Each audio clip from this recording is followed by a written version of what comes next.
Hi, my name is Darla Moore, and I'm an analytical technician with McGean at the headquarters in Cleveland, Ohio, and I'm going to take you through the step-by-step process of determining the percent concentration of 300 LF.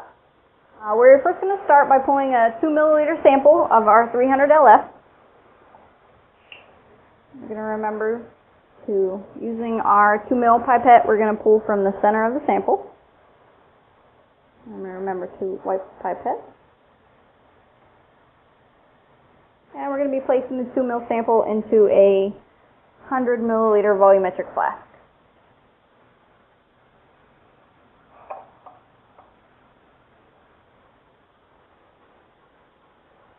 We are now going to dilute the 2 milliliter sample to 100 milliliters using deionized water. We want to remember to rinse down the walls of the inside of the volumetric flask.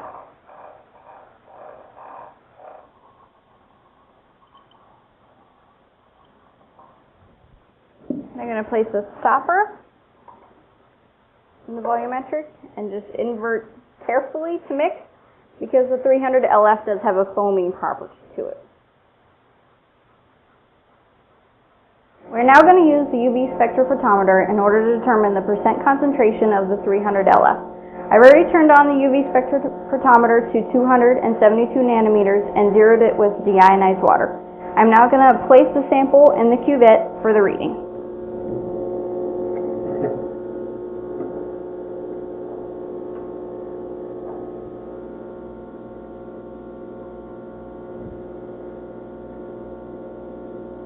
I'm going to make sure that we rinse out the cuvette with the sample before filling it up.